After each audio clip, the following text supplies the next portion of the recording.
Hello friends, कैसे हैं आप लोग। Study with NK Singh YouTube channel पर एक बार पुनः मैं आप सभी लोगों को स्वागत अभिनंदन करता हूं। एंशियंट हिस्ट्री श्रृंखला के अंतर्गत हम आज मगध का उत्कर्ष पर चर्चा करने जा रहे हैं। इसके पूर्व के लेक्चर में हमने महाजनपद काल पर विस्तार से चर्चा की थी। आज हम इसी श्रृंखला को आगे बढ़ा रहे हैं, तो चलिए शुरू करते हैं। मगध का उत्कर्ष।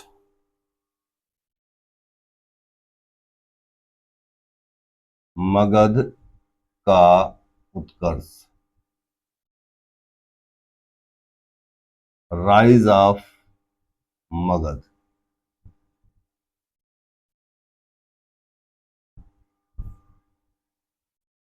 फ्रेंड्स, जैसा कि हम जानते हैं कि मगध किस प्रकार एक जनपद से महाजनपद में बदला और फिर एक महाजनपद राज्य में और फिर एक राज्य साम्राज्य में बदला। इससे पूर्व के लेक्चर में जब हम महाजनपद काल पर चर्चा कर रहे थे तो हमने देखा था कि वो 16 महाजनपद कौन कौन से हैं, क्योंकि इन महाजनपदों का जो प्रारंभ है या प्रादुर्भाव है वो द्वितीय शहरीकरण की प्रक्रिया के तहत हुआ था। अर्थात सिंधु घाटी सभ्यता के पतन के बाद जब पुनः द्वितीय शहरीकरण हुआ है तो उसी से इन 16 महाजनपदों का उदय हुआ है। और इन 16 महाजनपदों के विषय में जो जानकारी है वो हमको कहाँ से मिलती है, तो मैंने अपने पूर्व के लेक्चर में बताया था कि इन 16 महाजनपदों के विषय में हमें जानकारी जो मिलती है वो बौद्ध धर्म के अंगुत्तर निकाय से, जैन धर्म के भगवती सूत्र से, और इसके अलावा हमें पाणिनि की अष्टाध्यायी से, इन जगहों से हमें 16 महाजनपदों के विषय में जानकारी प्राप्त होती है। जैसा कि हमने बताया था कि इन स्रोतों में सबसे जो प्रामाणिक स्रोत माना गया है वो बौद्ध धर्म का अंगुत्तर निकाय माना गया है। आप जानते हैं कि बौद्ध धर्म में त्रिपिटक है। त्रिपिटक अर्थात विनय पिटक, सुत्त पिटक और अभिधम्म पिटक। तो ये जो विनय पिटक है इसमें बौद्ध धर्म के बौद्ध भिक्षुओं और बौद्ध भिक्षुणियों के रहने के लिए अनुशासन और नियम बताए गए हैं। सुत्त पिटक में 5 भाग हैं: दीर्घ निकाय, मध्यम निकाय, संयुक्त निकाय, अंगुत्तर निकाय और खुद्दक निकाय। ये जो 16 महाजनपद हैं इसी अंगुत्तर निकाय में इनका वर्णन किया गया है। और आप जानते हैं कि सबसे ज्यादा प्रामाणिक अंगुत्तर निकाय को ही माना गया है। इस अंगुत्तर निकाय के अनुसार जो 16 महाजनपद हैं वो हैं अंग, मगध, काशी, वत्स, वज्ज, कोसल, चेद, कुरु, मत्स्य, अवंती, मल्ल, पांचाल, सूरसेन, अश्मक, गांधार और काम्बोज। ये 16 महाजनपद, इनका वर्णन जो है हमें अंगुत्तर निकाय में मिलता है। इसके अलावा जैन धर्म का एक ग्रंथ है भगवती सूत्र, वहां पर भी हमें 16 महाजनपदों का उल्लेख मिलता है। लेकिन वहां पर नामों को लेकर के कुछ इशू है, अर्थात सारे के सारे नाम एक जैसे नहीं दिखाई पड़ते। भगवती सूत्र में जो 16 महाजनपदों के नाम मिलते हैं उनमें हमें मिलता है अंग, बंग, मगह, मलय, मालव, अच्छ, वच्छ, कोच्छ, पाढ़, लाढ़, बज्जी, मोली, काशी, कौशल, अवध और संबुत्तर। ये हमको भगवती सूत्र के अनुसार हमें ये 16 महाजनपद दिखाई पड़ते हैं। आपने देखा होगा कि इनमें कुछ महाजनपद, 7 से 8 ऐसे महाजनपद हैं जो बौद्ध धर्म के ग्रंथ अंगुत्तर निकाय और भगवती सूत्र में कॉमन दिखाई पड़ते हैं। जैसे वहां पर भी अंग है, यहाँ पर भी अंग दिखाई पड़ रहा, वहां पर भी मगध है और यहाँ पर मगध, मगध को ही कहा गया, वहां वत्स है, यहाँ वत्स कहा गया वत्स को, वहां भी काशी है, यहाँ भी काशी, वहां कौशल है, यहाँ पर भी काशी दिखाई पड़ता है। तो कुल मिला के 7 से 8 ऐसे महाजनपद हैं जो दोनों ग्रंथों में समान दिखाई पड़ते हैं। तो महाजनपदों का जब उदय हुआ तो अब इन सभी महाजनपदों की विस्तार से हमने व्याख्या की थी अपने पूर्व के लेक्चर में। आज हमारा विषय इनसे आगे बढ़ करके है कि क्यों इन 16 महाजनपदों में अकेले मगध ही उत्कर्ष को प्राप्त हुआ, क्यों अकेले मगध का ही उदय हुआ, उसके पीछे कारण क्या थे। तो आज हम जो महाजनपद है मगध, इसके उदय के कारणों पर चर्चा करने जा रहे हैं। तो हमारा हेडिंग होगी उदय के कारण। उदय के कारण। देखिए, पहले मोटे तौर पर हम इसका मेजर क्लासिफिकेशन कर ले रहे हैं, फिर इसके अंदर हम बारीक अंतर समझेंगे। तो देखिए, सबसे पहला है कि भौगोलिक कारण। भौगोलिक कारण।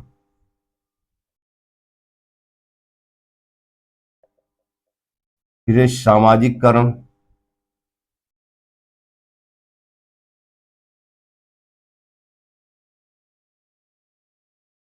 आर्थिक कारण।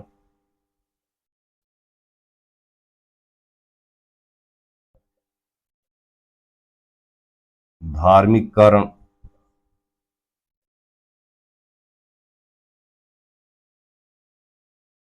सांस्कृतिक कारण।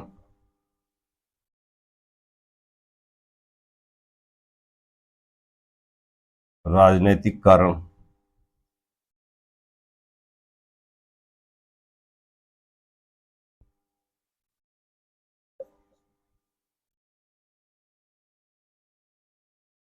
नवीन तकनीकी।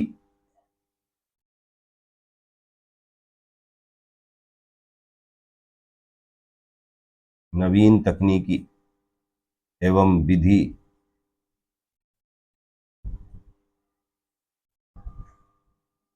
इसके अलावा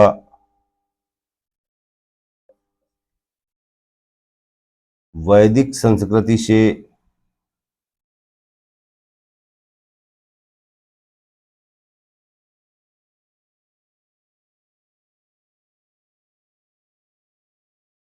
अप्रभावित होने के प्रभाव में न आना। के प्रभाव में न आना। न आना। और एक कारण और है, व्यक्तिगत योग्यता।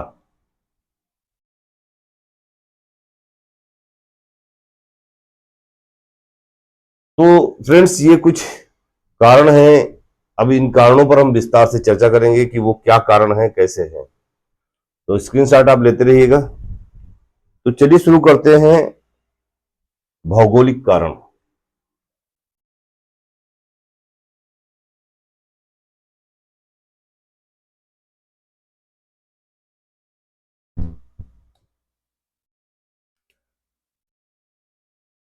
देखिए, सबसे पहले प्रारंभ में कुछ इतिहासकारों का ऐसा मत था कि जो मगध का उत्कर्ष हुआ है वो यहाँ पर दृढ़ इच्छा शक्ति, राजनीतिक महत्वाकांक्षा, महान शासक वर्ग और योग्य उत्तराधिकारी इसके कारण हुआ करते थे। तो देखिए, कुछ इतिहासकारों के अनुसार इतिहासकारों के अनुसार प्रारंभ में यह मत था कि मगध के उदय के निम्न कारण थे। निम्न कारण थे। वो कौन से थे? जैसे दृढ़ इच्छा शक्ति। दृढ़ इच्छा शक्ति एवं राजनीतिक महत्वाकांक्षा। महत्वाकांक्षा।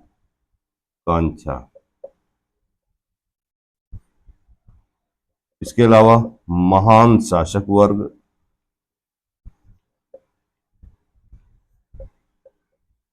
इसके अलावा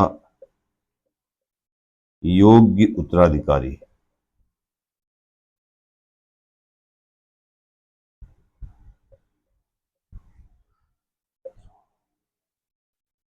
देखिए, इनिशियली कुछ हिस्टोरियंस का ऐसा मानना था, कुछ इतिहासकारों का ऐसा मानना था कि जो मगध का उत्कर्ष हुआ है इसके मुख्य कारण ये मेजर फैक्टर यही है कि यहाँ पर जो लोग थे, जो प्रशासक वर्ग था, उनकी इच्छा शक्ति बड़ी प्रबल थी, अर्थात बड़ी फर्म डिटर्मिनेशन के व्यक्ति थे। और दूसरे उनकी राजनीतिक महत्वाकांक्षा थी, एम्बिशस थे। और तीसरे, यहाँ मगध में एक से एक महान शासक उत्पन्न हुए। तो महान शासक वर्ग एक बिंदु ये है। और फिर इन महान शासक वर्गों के योग्य उत्तराधिकारी। अब जैसे योग्य उत्तराधिकारी में आप देखिए, आप जानते हैं कि हर्यक वंश की स्थापना करने वाला ये बिंबिसार है। बिंबिसार बिंबिसार के बाद अजातशत्रु। अजातशत्रु अजातशत्रु के बाद में देखिए, वैसे तो अजातशत्रु के बाद में इसका लड़का उदयन आएगा, उदयन के बाद नागदशक है। मैं सभी के बाद नहीं, जो बहुत ही महान शासक हुए हैं और सभी को गिनाना भी मुश्किल है। तो अजातशत्रु के बाद में सीधे शिशुनाग वंश का शासक शिशुनाग, और शिशुनाग के बाद वैसे कालाशोक आता है, लेकिन मैं मेन लोगों का नाम ले रहा हूं। तो बिंबिसार हुआ, अजातशत्रु हुआ, शिशुनाग हुआ, महापद्मनंद हुआ। महापद्मनंद, फिर धनानंद, फिर चंद्रगुप्त मौर्य। चंद्रगुप्त मौर्य, फिर अशोक, फिर दशरथ,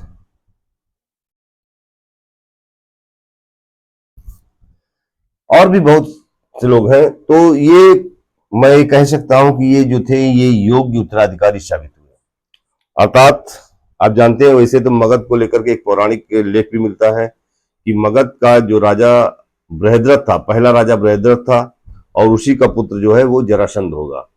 लेकिन हम यहाँ पर चर्चा इतिहास की कर रहे हैं, तो ऐतिहासिक रूप से पहला जो वंश मगध में दिखाई पड़ता हमको, वो हर्यक वंश का दिखाई पड़ता, हर्यक डायनेस्टी दिखाई पड़ती है। और इस हर्यक वंश की स्थापना कौन कर रहा है? तो बिंबिसार कर रहा है। अब बिंबिसार एक महान शासक था, 52 वर्षों तक शासन करेगा। तो इसके बाद में इसका पुत्र जो उत्तराधिकारी आया, बहुत ही योग्य था। अजातशत्रु आया, वो भी 32 वर्ष तक शासन करेगा। तो एक से एक बढ़कर यहाँ पर महान शासक भी दिखाई पड़े हमको, और उन महान शासकों के एक से एक योग्यतम उत्तराधिकारी भी दिखाई पड़े। तो कुछ इतिहासकारों का ये ऐसा मानना था कि मगध के उत्कर्ष के पीछे ये कारण है। लेकिन क्या किसी एक जगह के लिए केवल योग्यतम उत्तराधिकारी या महान शासक वर्ग होने से ही वो जगह विकसित हो जाएगी या उस जगह का विकास हो जाएगा? नहीं, उसके पीछे और भी कारण हो सकते हैं। देखिए, अगर मान लीजिए कोई देश है, उसका राष्ट्राध्यक्ष तो बहुत योग्य है, लेकिन वो देश संसाधन विहीन है, संसाधन ही नहीं है, तो उसके पास योग्यता होने के बावजूद भी वो विकसित नहीं हो पाएगा, अपने राष्ट्र का विकास नहीं कर पाएगा, क्योंकि संसाधन होना भी बहुत अनिवार्य है। तो इसलिए ये कह देना कि केवल यही कारण है, तो ये उचित नहीं है। अब हम देखेंगे इसके भौगोलिक कारण। आप स्क्रीनशॉट लेते रहिएगा भाई।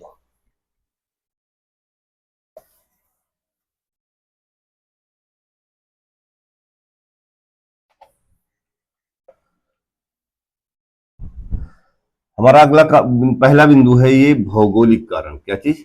भौगोलिक कारण। पहले इसके अंदर बिंदु बना लेते हैं कि हमें क्या क्या इसके अंदर हमें देखना चाहिए, उसके बाद में हम उन पर विस्तार से चर्चा करेंगे। देखिए, इसके भौगोलिक कारण के अंदर हम सबसे पहले देखेंगे कि ये जो मगध है, ये मगध मैप पर देखिएगा, मैंने आपसे वायदा किया था कि मैं हिस्ट्री मैप पर पढ़ाऊंगा। तो ये मगध है, आप देख रहे हैं कि ऊपर से ये गंगा नदी आ रही है, इधर अमरकंटक की पहाड़ी से। ध्यान दीजिएगा, ये गंगा नदी कहां से निकली है? तो गंगा नदी तो निकली है गोमुख हिमानी से। कहां से? गंगोत्री ग्लेशियर के गोमुख हिमानी से, उत्तराखंड से निकली हुई है। और ये उत्तर में है किसके? मगध के। यही जो विंध्याचल पर्वत रेंज है, यहाँ पर अमरकंटक से एक नदी निकलती है जिसे हम बोलते हैं सोन। और ये सोन नदी बिहार में पटना के पास गंगा नदी में मिल जाती है। इसके अलावा यहाँ पर देखिए, पूर्वी जो बिहार है, यहां से एक नदी निकलती है जिसको बोलते हैं चंपा नदी। और ये चंपा नदी भागलपुर होते हुए ये चंपा नदी जो है, ये वास्तव में बिहार, पूर्वी बिहार का एक जगह पड़ती है जिसको बांका जिला में बेराम जगह है वो, उस जगह से नदी निकलती है और भागलपुर के पास में आकर के ये गंगा में मिल जाती है, और नीचे ये विंध्याचल की पर्वत श्रृंखला है। तो भौगोलिक कारण में सबसे पहला हमारा कारण होगा इसका सबसे पहला कारण हमारा क्या है, तो इसकी प्राकृतिक सुरक्षा। क्या चीज है? प्राकृतिक सुरक्षा कह लीजिए या रणनीतिक सुरक्षा। इसकी में रणनीतिक सुरक्षा, रणनीतिक सुरक्षा एक कारण पर हम इस पर, या इसी को आप प्राकृतिक सुरक्षा बोल सकते हो, इस पर हम चर्चा करेंगे, प्राकृतिक सुरक्षा। इसके अलावा और क्या हम चर्चा करेंगे? देखिए, भौगोलिक कारण के अंतर्गत ये जो मगध है, ये पूरी जो गंगा नदी है, इसको 3 भागों में बांटा जाता है। गोमुख हिमानी जहां से निकली है से लेकर के प्रयागराज, अर्थात इलाहाबाद के पास, इलाहाबाद में एक जगह पड़ती झूसी, तो गोमुख से लेकर के झूसी प्रयागराज तक अपर गंगा वैली बोली जाती है। क्या चीज? अपर गंगा वैली। और फिर झूसी से लेकर के पश्चिम बंगाल के बर्नपुर तक ये मिड गंगा वैली है, और फिर बर्नपुर से लेकर के बांग्लादेश के चांदपुर तक ये लोअर गंगा वैली इसे कहा जाता है। तो ये जो मगध है वास्तव में ये मिड गंगा वैली में पड़ता है। तो हमारा बिंदु अगला यही होगा कि मगध का मध्य गंगा घाटी, मध्य गंगा घाटी जिसे हम बोलते हैं mid Ganga valley, mid Ganga valley, mid Ganga valley, Magadh का मध्य गंगा घाटी में स्थित होना, एक कारण ये भी है। इसके अलावा यहां पर गंगा का मैदान,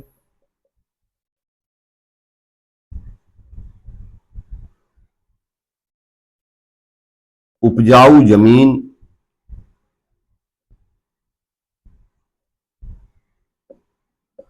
कृषि अधिशेष की स्थिति,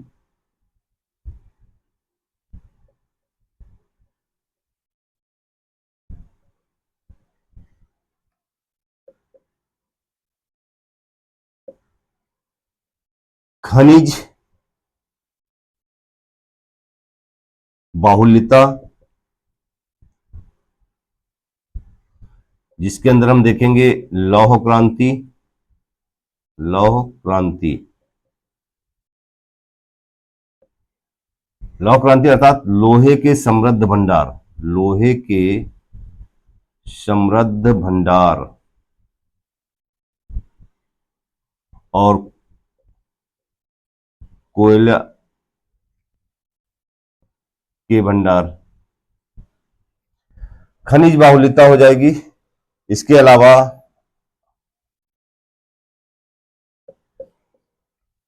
यहां पर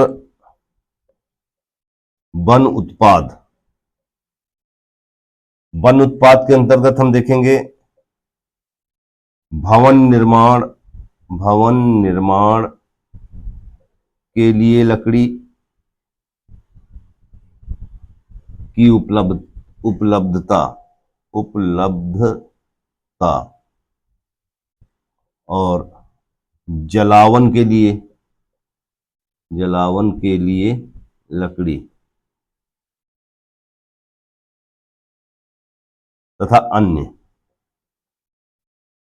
अन्य में जैसे अगर वन है तो उनसे हमें फल, कंदमूल, इस टाइप की चीजें भी जो है हमें मिलेंगी। तो वन उत्पाद दिखाई पड़ेंगे हमको, हमारा इस पर भी हम चर्चा करेंगे। इसके अलावा अगर वन है तो यहीं पर मगध में इन्हीं वनों में हाथी पाए गए, तो हाथियों का जो बहुतायत, तो हाथियों का बेहतर उपयोग, हाथियों का बेहतर उपयोग, देखिए हाथियों का मगधवासियों ने बेहतर इस्तेमाल किया। एक तो हस्त सेना के रूप में, कैसे? हस्त सेना, इन पर हम चर्चा करने जा रहे हैं, केवल हम बिंदु बना रहे हैं। उसके बाद में जंगल की सफाई में, जंगल की सफाई में उपयोग, एक बिंदु इस पर हम चर्चा करने जा रहे हैं। इसके अलावा हम चर्चा करेंगे नदी जल मार्ग, नदी जल मार्ग, इन पर चर्चा करेंगे। तो देखिए, इतने सारे बिंदु हम भौगोलिक कारण के अंतर्गत पढ़ने जा रहे हैं। आप परेशान मत होइएगा, आप अपनी बस समझ को विकसित करने का प्रयास करिए और हम एक से एक बारीक पॉइंट यहां पर उठाने का प्रयास करेंगे। देखिए, सबसे बड़ी बात हमने कहा कि रणनीतिक सुरक्षा या प्राकृतिक सुरक्षा। देखिए, मगध एक ऐसा महाजनपद था जिसको नेचर ने सुरक्षा प्रदान करके रखी थी। अब नेचर ने सुरक्षा कैसे प्रदान करके रखी थी? देखिए, ऊपर से उत्तर में गंगा घाट नदी है, इसके पश्चिम में सोन नदी, पूर्व में चंपा नदी और नीचे विंध्याचल की पर्वतमाला। ठीक है, तो अब समस्या यह है कि ये इसका घर सुरक्षित है और कहते हैं जब किसी व्यक्ति का घर सुरक्षित होता है तो वो आगे बढ़कर खेलता है, यानी आगे बढ़कर के काम कर सकता है, क्योंकि उसका एक कम से कम एक घर को लेकर जो उसकी चिंता रहती है वो नहीं रहेगी। और वैसे भी अगर घर सुरक्षित नहीं तो एक कहावत कही जाती है, कहते हैं जिनके महल शीशों के होते हैं वो दूसरों के घरों पर पत्थर नहीं फेंकते हैं। अब यहाँ पर मगध के पास ऐसी समस्या नहीं है, ये दूसरों के घरों पर पत्थर फेंक सकता है, कहने का मतलब ये दूसरों पर अटैक कर सकता है। और इसने किया भी, जब बिंबिसार था तो यही पड़ोस में इसके अंग था, अंग पर इसने अटैक किया था। क्यों? क्योंकि इसका खुद का घर सुरक्षित है, इसलिए। ठीक है, तो रणनीतिक सुरक्षा कह लीजिए या प्राकृतिक सुरक्षा, किसको इस ये ऐसी लोकेशन है, इसे कुदरत ने सुरक्षा प्रदान करके रखी है। ठीक है, और इसकी जो मगध की जो राजधानी है, ठीक है, आप स्क्रीनशॉट ले लीजिए तो मैं इन चीजों को फिर बाद में डिफाइन करता रहूंगा। थोड़ी जगह खाली कर लेते हैं, एक एक बिंदु को उठाएंगे।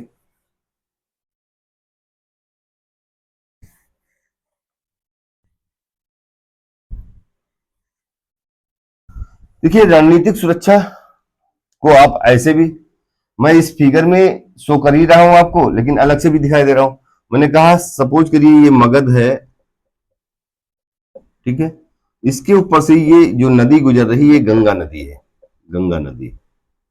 और इधर जो ये नदी गुजर रही है ये सोन है, कौन है? सोन। और यहां से जो नदी ये गुजर रही है ये कौन सी है? चंपा है। और नीचे ये विंध्याचल, विंध्यन रेंज है, विंध्याचल पर्वतमाला है,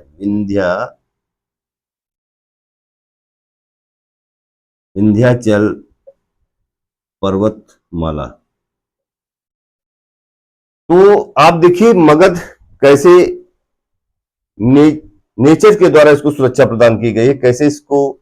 और इस मगध की जो राजधानी है, इसकी राजधानी कौन है? देखिए, राजधानी तो इसकी दो दिखाई पड़ती है। तो राजधानी जिसे हम राजगृह बोलते हैं या गिरिव्रज, इसी को कहा जाता है। क्या कहा जाता है? गिरिव्रज। बाद में आगे जब राजा उदयन बनेगा तो ये राजधानी पाटलिपुत्र को स्थानांतरित कर लेगा। अब ये जो राजधानी है ये 5 पहाड़ियों से, ये भी 5 पहाड़ियों से घिरी हुई है। कहा? 5 पहाड़ियों से, 5 पहाड़ियों से घिरी है।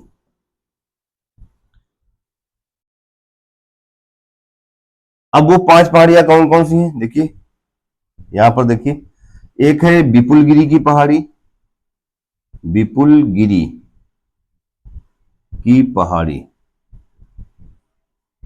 फिर उसके बाद उदयगिरी की पहाड़ी,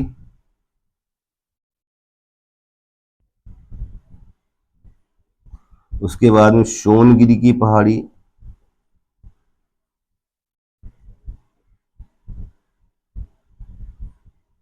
रत्नागिरी की पहाड़ी,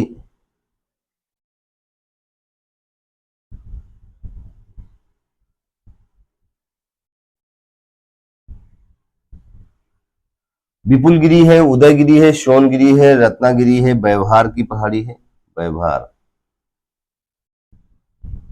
की पहाड़ी, व्यवहार।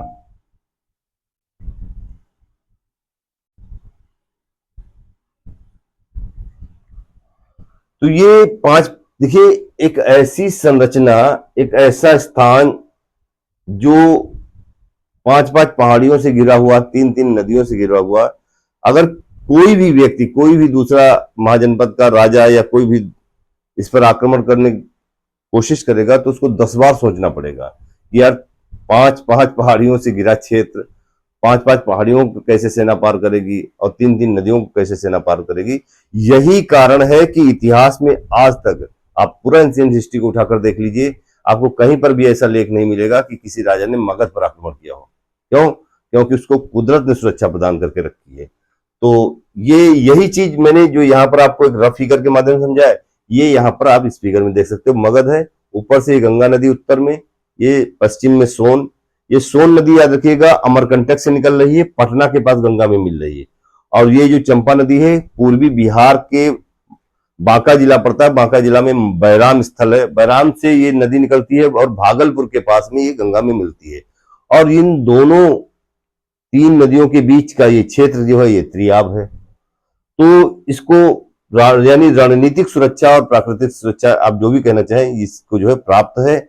और यही कारण है कि ये अपना, क्योंकि इनका घर सुरक्षित है, इसलिए ये साम्राज्य विस्तार की जो है प्रयास करेंगे। तो स्क्रीनशॉट लेना चाहते हैं तो ले सकते हैं, चर्चा को आगे बढ़ाते हैं।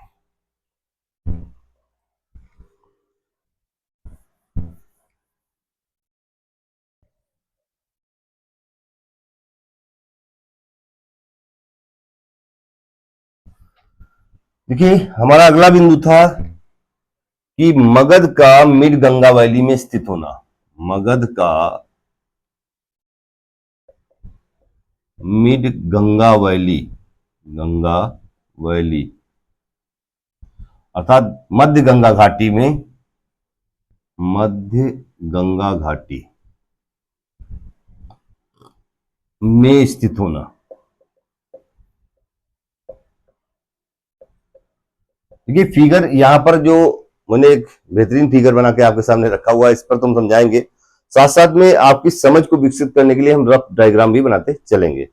आप ऐसे सोचिए कि ये उत्तराखंड का गोमुख हिमानी है, यहां से एक ये नदी निकलती हुई जा रही है, ठीक है ऐसे।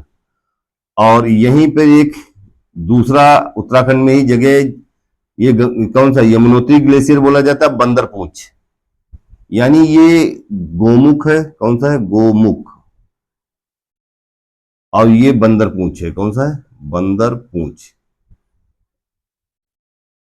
तो ये एक रिवर है, ये है, ये ऊपर वाली ये गंगा है, कौन सी गंगा, इसका फ्लो ये है, ये इसका फ्लो है, ये इसका फ्लो है।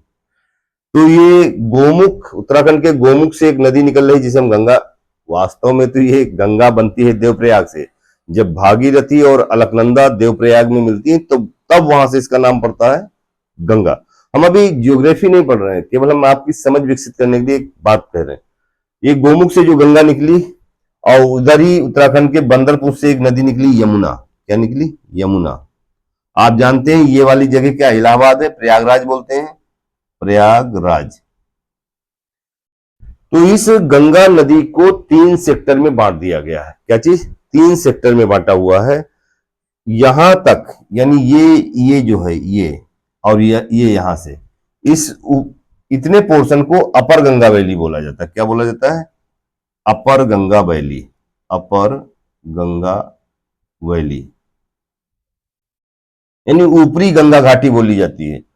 और ये कहा गोमुख से लेकर के प्रयागराज में एक जगह पड़ती झूसी, कौन सी? झूसी, झूसी तक। अब झूसी के बाद में ये यहां पर पश्चिम बंगाल, ये पश्चिम बंगाल है, और पश्चिम बंगाल में एक जगह पड़ता है बर्नपुर, कौन सा? बर्नपुर। तो झूसी, प्रयागराज झूसी से लेकर के बर्नपुर पश्चिम बंगाल, ये कहां है? पश्चिम बंगाल, पश्चिम बंगाल है। ये यहां तक का जो है इसे कहा जाता है मिड गंगा वैली। क्या कहा जाता है? Mid Ganga valley. और फिर ये जो नदी है, ये आप जानते हो कि यहां पर ये फरक्का बांध है, कौन सा? फरक्का बांध, फरक्का बांध। और फरक्का बांध से 2 शाखाएं, एक तो ये अपनी हुगली, ये हुगली है, हुगली। और ये जब बांग्लादेश में, यहाँ पश्चिम बंगाल के बाद ये नदी कहाँ गुजर रही? तो बांग्लादेश में।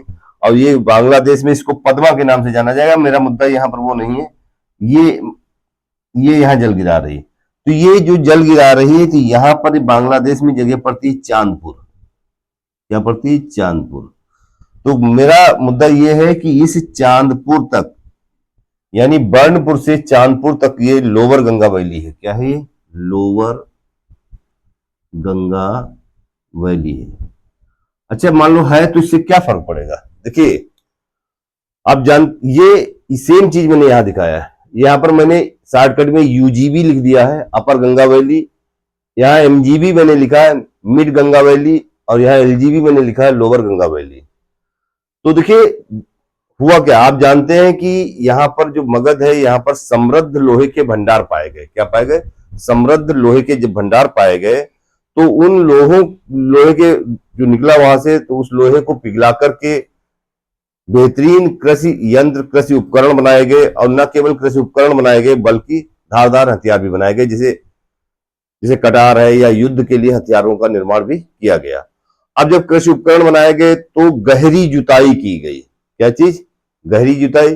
अरे भाई, गहरी जुताई क्यों करते हैं? जुताई इसलिए करते हैं ताकि नमी अंदर तक जा सके, अर्थात जो जमीन है उसकी वाटर रिटेनिंग कैपेसिटी बढ़ सके, नमी लंबे समय तक बरकरार रहे। तो मुद्दा ये उठता है कि ये अब यहां पर आप देखिए, यहां पर ये जो मिड गंगा वैली है, मान लो ये मान लीजिए ये सोन है। कौन सी? सोन। और ये मान लीजिए आप चंपा नदी है। कौन सी? चंपा। ये पटना है, पटना। पटना के बाद ये भागलपुर है, भागलपुर। ये यहां पर ये अमरकंटक से निकल के जा रही, और ये बांका जिला पूर्वी बिहार से निकल के जा रही। यहां पर ये है जो है आपका मगध है। क्या है? मगध। और ये जो है आपकी क्या है? विंध्याचल की पर्वत श्रृंखला है। सेम फिगर मैंने यहां पर दिखाया, क्योंकि छोटा है इसलिए एक मैंने अलग से आपको डायग्राम बना के दिखा दिया। तो मैंने बोला कि अपर गंगा, अब क्या, अगर जुताई यहां पर गहरी जुताई, लोहे का समृद्ध भंडार पाए जाने के कारण कृषि यंत्र और कृषि उपकरण बनाए गए जिनसे जुताई, गहरी जुताई हुई। तो अगर गहरी जुताई यहां हुई, तो यहां पर भी गहरी जुताई हुई। फिर यहां पर ये इतना ज्यादा उपजाऊ क्षेत्र क्यों नहीं बना? उसके पीछे कारण है। जो अपर गंगा वैली है, याद रखिएगा, जो अपर गंगा वैली, यहां पर जो मिट्टी के कण हैं वो अपेक्षाकृत मोटे पाए गए। और अगर मिट्टी के जो कण हैं, पार्टिकल्स हैं, अगर वो मोटे रहेंगे, तो उनकी वाटर रिटेनिंग कैपेसिटी, अर्थात जल धारण की क्षमता जो है वो कम होगी। और अगर जल धारण की क्षमता कम होगी, जुताई तो यहां पर भी गहरी हुई थी, इस अपर गंगा वैली में भी जुताई गहरी हुई थी, लेकिन यहां मिट्टी के पार्टिकल मोटे होने की वजह से, थिक पार्टिकल होने की वजह से वाटर रिटेनिंग कैपेसिटी, जल संग्रहण की जो क्षमता है, जल धारण की जो क्षमता है, वो कम थी अपेक्षाकृत। जबकि मिड गंगा वैली में जो मिट्टी के पार्टिकल्स हैं, जो मिट्टी के कण हैं, वो सूक्ष्म कण हैं, अर्थात ये पूरा दोमट मिट्टी का क्षेत्र पाया जाता है। कौन सा? दोमट मिट्टी का। और जब दोमट मिट्टी का क्षेत्र या सूक्ष्म कण, मिट्टी के सूक्ष्म कण है, तो उनकी वाटर रिटेनिंग कैपेसिटी, अर्थात जल धारण की क्षमता जो है वो अत्यधिक होगी। और जब ज्यादा जल धारण क्षमता होगी, तो इनके अंदर नमी ज्यादा समय तक बने रहेगी। इससे होगा क्या, जब नमी ज्यादा बनी रहेगी, तो एक तो ये तीन ऊपर से गंगा नदी, ये सोन, ये चंपा, तीन नदियों का ये त्रियाब है, तीन नदियों का ये बीच का उपजाऊ क्षेत्र। तो यहाँ पर न केवल कृषि योग्य भूमि है, न केवल कृषि में सहायक होगी, बल्कि यहाँ पर वनों की उत्पत्ति भी हो जाएगी। कौन सी? वन पाए जाएंगे, अत्यधिक मात्रा में वन पाए जाएंगे। तो अपर गंगा वैली की तुलना में ये जो मगध है, ये मिड गंगा वैली का हिस्सा है। और अगर ये मिड गंगा वैली का हिस्सा है, तो यहाँ पर कृषि जो है अधिशेष होगा। क्या होगा? कृषि अधिशेष होगा, अर्थात सरप्लस कृषि होगी। कहने का मतलब यह है कि वहां की जो जनता है, वहां की जनता की तत्काल जरूरतों को पूरा करने के बावजूद भी इतना अन्न बच जाएगा कि उसे स्टोरेज किया जा सके, उसे भंडारण किया जा सके, और उसे व्यापार, मतलब उसका व्यापार किया जा सके, अर्थात निर्यात किया जा सके। तो ये एक कारण था, मगध के पास में पॉजिटिव पॉइंट था कि मगध जो है वो मिड गंगा वैली, एमजीवी का हिस्सा है, मिड गंगा वैली का हिस्सा था। इस वजह से भी जो है मगध जो है उभर कर सामने आए, एक कारण ये भी था। आप स्क्रीनशॉट लेते रहिए, चर्चा को आगे बढ़ाते हैं।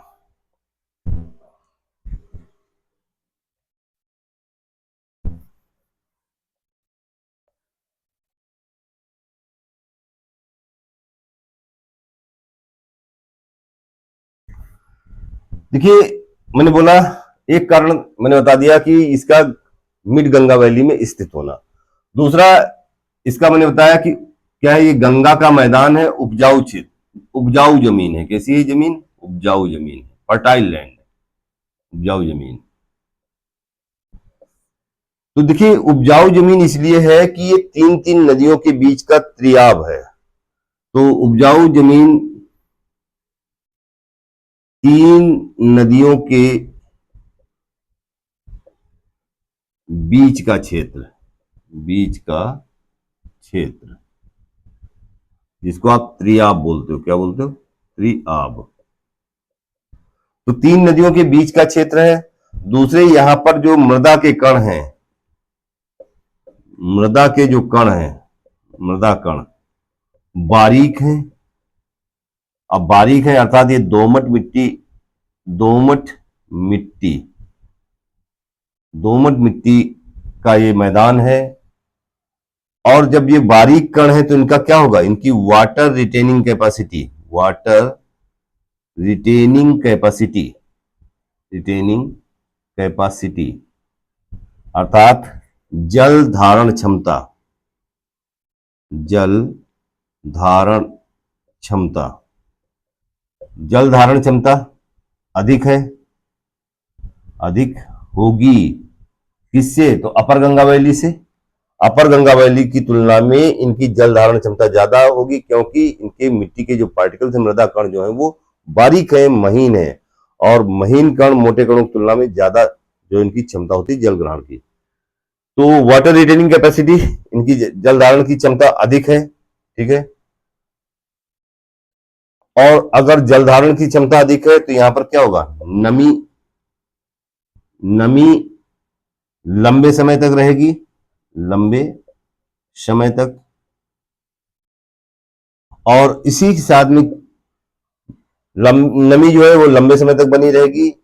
और उपज में अधिशेष होगा, अर्थात जो फसल है वो ज्यादा मात्रा में पैदा होगी। क्या होगी? फसल ज्यादा मात्रा में पैदा होगी। और वन, घने वन पाए जाएंगे यहां पर। कैसे? वनों की उपस्थिति होगी। और सबसे बड़ी बात है, कृषि अधिशेष होगा। क्या होगा? कृषि अधिशेष। देखिए, कृषि अधिशेष का मतलब होता है उस क्षेत्र विशेष में, उस क्षेत्र विशेष में निवास करने वाली जनता की तत्काल आवश्यकताओं को पूर्ति के अलावा इतना अनाज बच जाए कि उसे स्टोरेज किया जा सके, उसे उसका भंडारण किया जा सके और उसे जो है निर्यात किया जा सके। तो इसी को कहते हैं कृषि अधिशेष। क्योंकि ये गंगा का मैदान है, मैंने बोला ये उपजाऊ जमीन है, तो क्या है? ये गंगा का मैदान है। इसे गंगा का मैदान भी कहा जाता है, गंगा का मैदान।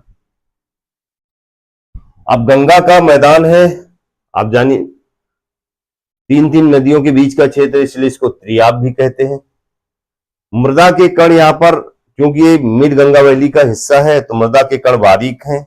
और बारीक कण हैं तो इसलिए इनकी वाटर रिटेनिंग कैपेसिटी ज्यादा है, अर्थात लंबे समय तक नमी को बनाकर रखते हैं। अब ये जो लंबे समय तक नमी बनी रहेगी तो न केवल ये कृषि में सहायक होगी, बल्कि यहाँ पर वनों की भी उपस्थिति पाई जाएगी, अर्थात यहाँ पर अत्यधिक मात्रा में वन पाए जाएंगे। और दूसरी बात है, नमी जब रहेगी तो कृषि अधिशेष होगा, अर्थात जरूरत से ज्यादा उत्पादन हो रहा है। और मैंने बोला कि कृषि अधिशेष का मतलब क्या है कि उस क्षेत्र विशेष की जनता की तत्काल आवश्यकताओं की पूर्ति। और किस चीज की आवश्यकता? खाद्यान्न आवश्यकताओं की पूर्ति। उस क्षेत्र विशेष की जनता के तत्काल खाद्यान्न आवश्यकताओं की पूर्ति के अलावा अन्न इतना ज्यादा मात्रा में हो जाए कि उसका भंडारण किया जा सके और उसका निर्यात किया जा सके, अर्थात उसका व्यापार किया जा सके, उसे एक कृषि अधिशेष की स्थिति बोलते हैं। तो एक कारण ये भी है, आप इसका स्क्रीनशॉट ले सकते हैं। थोड़ी जगह खाली करते हैं।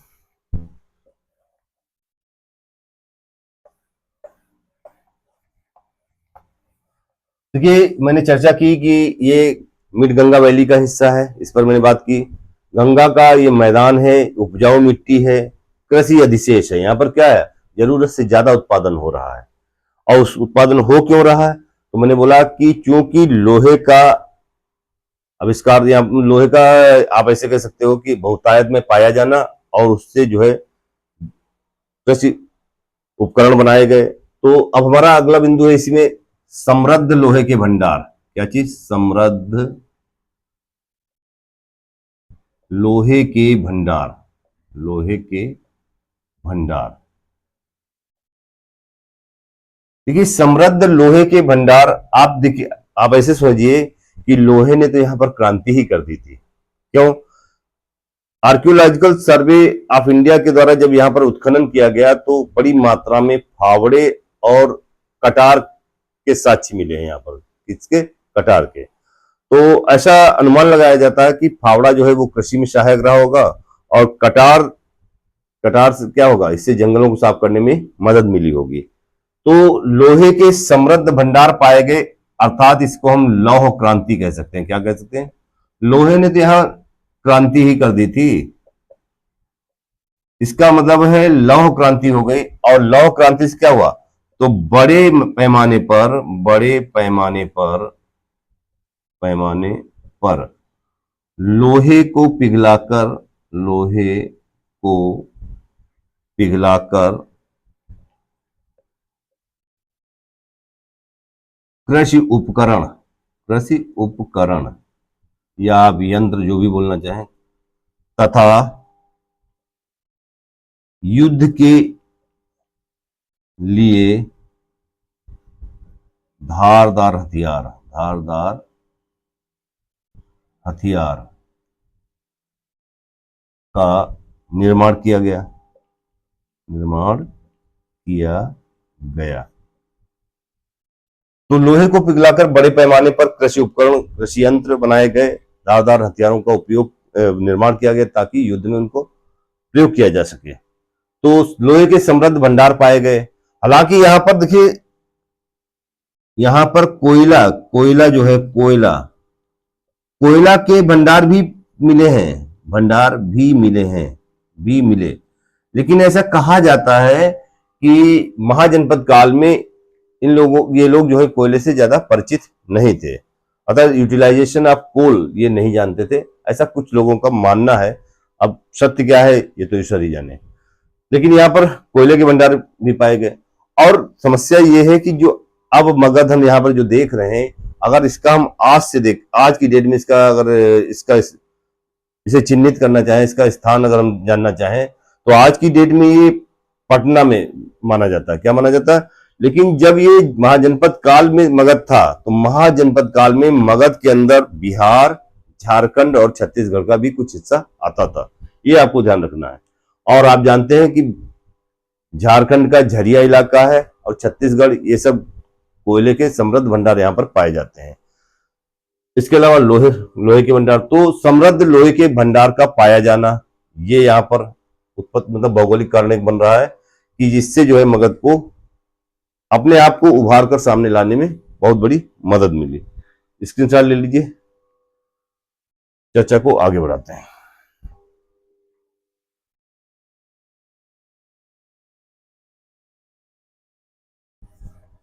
इसके अलावा आप देखिए, मैंने बोला वन उत्पाद, क्या चीज, वन उत्पाद।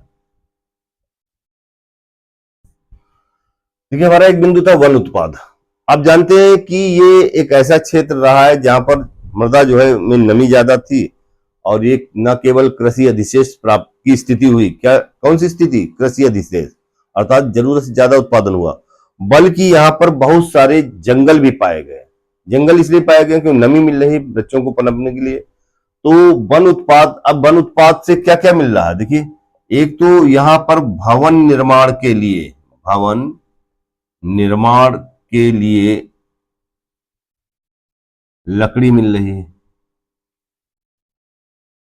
और दूसरा जो है यहाँ पर क्या मिल रहा है, तो जलावन के लिए, जलावन के लिए लकड़ी, लकड़ी।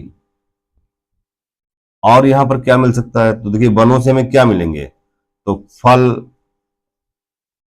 कंदमूल। तो ये तमाम चीजें जो है हमें, और सबसे बड़ी बात है कि एक यहां पर बेहतरीन पर्यावरण मिल रहा है। तो ये वन उत्पाद हैं। यानी आप जानते हैं कि आगे जब हम चंद्रगुप्त पर चर्चा करेंगे, चंद्रगुप्त मौर्य पर, तो एक चर्चा आएगी कि चंद्रगुप्त मौर्य ने लकड़ी का एक महल बनवाया था। क्यों? अरे भाई, इतनी ज्यादा बहुतायत मात्रा में, बड़ी मात्रा में यहाँ वन थे, तो वनों को काट करके जो है बहुत बड़ी मात्रा में जो है लकड़ी उपलब्ध होती थी। इसलिए शायद ऐसा रहा होगा कि चंद्रगुप्त मौर्य ने लकड़ी के महल का निर्माण कराया था।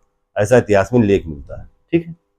तो यहाँ पर एक स्थिति बन रही कि वन उत्पाद, तो वन उत्पाद से हमें क्या क्या मिल रहा? भवन निर्माण के लिए लकड़ी, जलावन के लिए लकड़ी, फल मिल रहे हैं खाने के लिए, कंदमूल मिल रहे हैं। ठीक है। और एक स्वच्छ वातावरण, पर्यावरण, शुद्ध पर्यावरण मिल रहा है, स्वच्छ वातावरण मिल रहा है। ठीक है। तो ये भी जो है एक कारण है मगध के उत्कर्ष के लिए। अगला हमारा बिंदु है हाथियों का बेहतर उपयोग।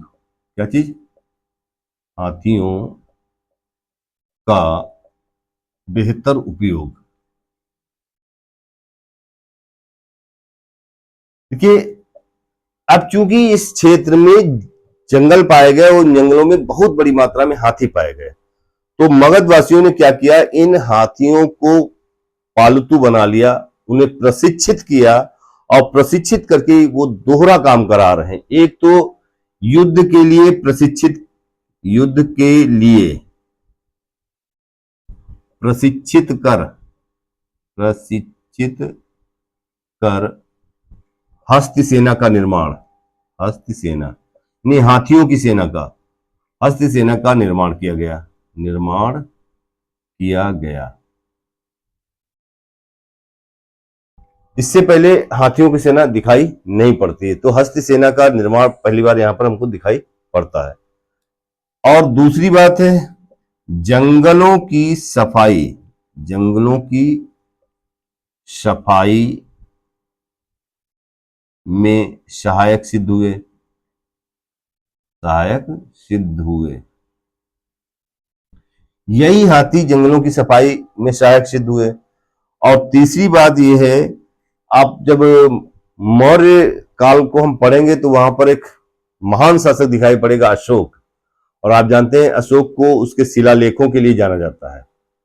उसको, उसने भेरी घोष की जगह पे धम्म घोष को अपनाया था, अर्थात युद्ध नीति को छोड़कर उसने बौद्ध धर्म अपना लिया था। तो अशोक के शिलालेख कहते हैं इतने बड़े बड़े थे, इतने बड़े बड़े शिलाखंडों को लाया जाना, जिन पर वो लेख लिखे जाते थे, उत्कीर्ण किए जाते थे। ऐसा वर्णन मिलता है कि कई कई शिलाएं तो 40 से 50-50 टन वजनीली होती थी। अब अगर कोई शिलाखंड इतना वजनीला है, 40-40 से 50-50 टन वजन का है, और उसको एक स्थान से दूसरे स्थान पर ट्रांसफर करके लाना है, तो उस समय कोई इंजन पावर या मशीन पावर तो थी नहीं। तो कहते हैं इन्हीं हाथियों का प्रयोग किया गया ट्रांसपोर्टेशन के रूप में। कैसे? यानी इन्हीं हाथियों का इस्तेमाल किया गया शिलाओं को एक स्थान से दूसरे स्थान पर स्थानांतरित करने के लिए, और इसका बेहतरीन उपयोग किया अशोक ने। तो एक इस कारण ये भी है कि बड़े शिलाखंडों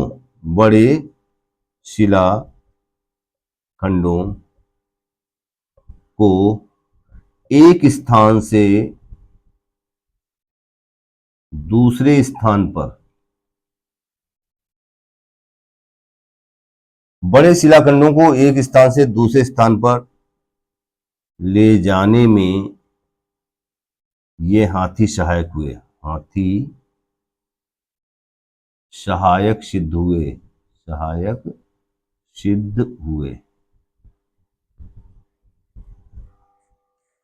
तो ये हाथियों का एक बेहतरीन उपयोग किया मगधवासियों ने। इन हाथियों को पालतू बना लिया गया, उन्हें प्रशिक्षित किया गया, युद्ध के लिए प्रशिक्षित किया, तो युद्ध में इनका उपयोग किया, और एक हस्ती सेना का निर्माण किया गया। इसके अलावा जंगलों की सफाई जब की गई तो जंगलों को सफाई करने में भी ये हाथी सहायक सिद्ध हुए।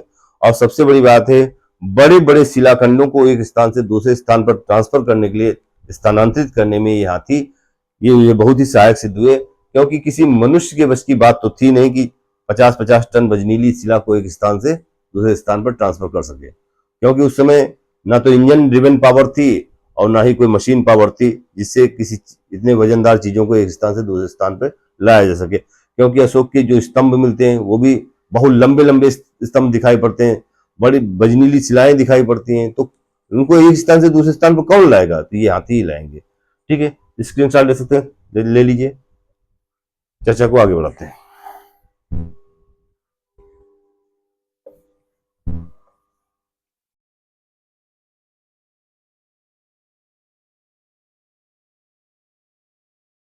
अब देखिए, एक कारण है कि नदी जल मार्ग, क्या चीज? नदी जल मार्ग। तो देखिए, सबसे बड़ी बात है कि मगध वासियों ने क्या किया, नदी जलमार्ग जो हमने यहां पर हेडिंग डाले हैं, यानी जल परिवहन प्रणाली को विकसित किया। तो सबसे बड़ी बात है, इन लोगों ने क्या किया? इन लोगों ने जल परिवहन परिवहन प्रणाली को विकसित किया, प्रणाली को विकसित किया।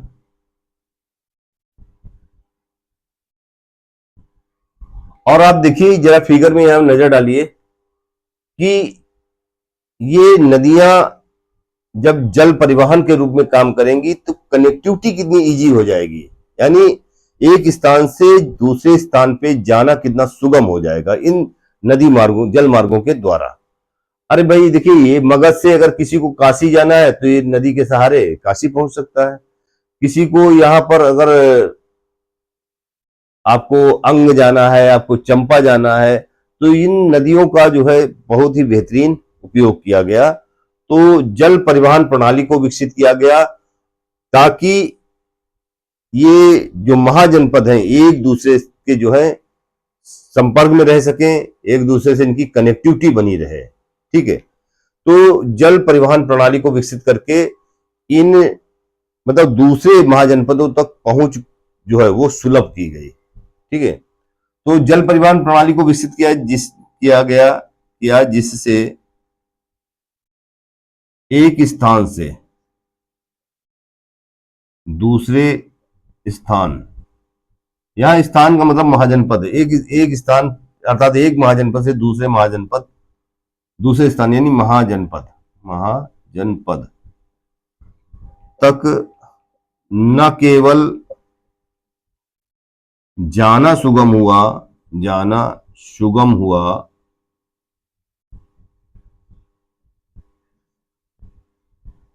बल्कि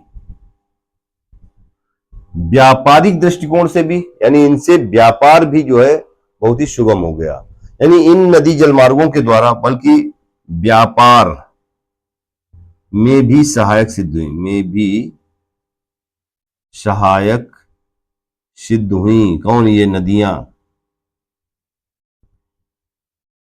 तो व्यापार में भी इस नदियां सहायक सिद्ध हुई। तो नदी जल परिवहन प्रणाली जो है ये विकसित की गई और इससे न केवल एक स्थान से दूसरे स्थान पर जाना सुगम हुआ बल्कि व्यापार में भी ये नदियां बहुत ही सहायक सिद्ध हुई। आप जानते हैं कि आज भी आधुनिक काल में भी भारत का अगर सबसे ज्यादा शेयर कोई है तो जल परिवहन का ही है। देखिए, समुद्र मार्ग से अगर विदेशों से कोई सामान आता है तो उसको जलमार्ग से लाना ज्यादा सस्ता पड़ता है अपेक्षाकृत वायु मार्ग से या अन्य मार्ग से। ठीक है, तो जल परिवहन प्रणाली को विकसित किया गया। इसके अलावा इस नदी जल का इस्तेमाल और कैसे हुआ? तो पेयजल के रूप में प्राचीन समय में नदियों के जल को पिया जाता था। आज की तरीके से प्रदूषित नदियां नहीं थी तब। आज तो आप गंगा जल भी नहीं पी सकते हैं क्योंकि इतना ज्यादा प्रदूषण है, लेकिन पुराने समय में ये नदी जल ही पेयजल था। ठीक है, तो पेयजल के रूप में नदी जल का प्रयोग किया जाता था। और दूसरी बात है सिंचाई। सिंचाई सिंचाई में नदी जल का प्रयोग। अरे भाई, इन्हीं नदियों से ही तो नहरें निकाली गई। तो ये जो नदी जल मार्ग है, नदी जल मार्ग एक महाजनपद से दूसरे महाजनपद में न केवल जाना सुगम हुआ, बल्कि इन नदी जलमार्गों के माध्यम से व्यापार भी जो है वो फला फूला। और फिर इन नदी के जो नदियां हैं, इन्हीं के जल को पेयजल के रूप में भी इस्तेमाल किया गया, सिंचाई के रूप में भी इस्तेमाल किया गया। तो ये तमाम पहलू हैं। ये नदी जल मार्ग भी जो है, अर्थात नदी परिवहन प्रणाली जो विकसित हुई, ये भी मगध को जो है उभार कर सामने लाने में बहुत ही सहायक सिद्ध हुई। तो फ्रेंड्स, ये बहुत से ऐसे कारण थे, भौगोलिक कारण ऐसे थे जिन पर मैंने चर्चा की। और आप जानते हैं कि लेक्चर ज्यादा लंबा ना हो जाए, इसलिए मैं भौगोलिक कारण के बाद अपनी बात को यहीं पर विराम दे रहा हूं। हम अगले लेक्चर में सामाजिक कारण, आर्थिक कारण, राजनीतिक कारण, धार्मिक कारण, सांस्कृतिक कारण, इन तमाम बिंदुओं पर चर्चा करेंगे। तो लेक्चर ज्यादा लंबा ना हो जाए, इसलिए मैं अपनी वाणी को यहीं पर विराम दे रहा हूं। अगर आपको इन्फॉर्मेशन अच्छी लगे, आपको लगे कि ये वीडियो जो है बहुत ही इंफॉर्मेटिव है, तो आप इसे प्लीज लाइक करें, शेयर करें और सब्सक्राइब करें। देखिए, हम तो आपके लिए बहुत मेहनत कर रहे हैं, अब आपका भी नैतिक दायित्व तो है कि आप हमें सपोर्ट करें, सब्सक्राइब करके, लाइक करके, ताकि हमारा मनोबल बढ़ सके और हम आपके लिए भविष्य में बेहतर से बेहतर कंटेंट ला सकें। तो मिलते हैं नेक्स्ट वीडियो में, तब तक के लिए जय हिंद।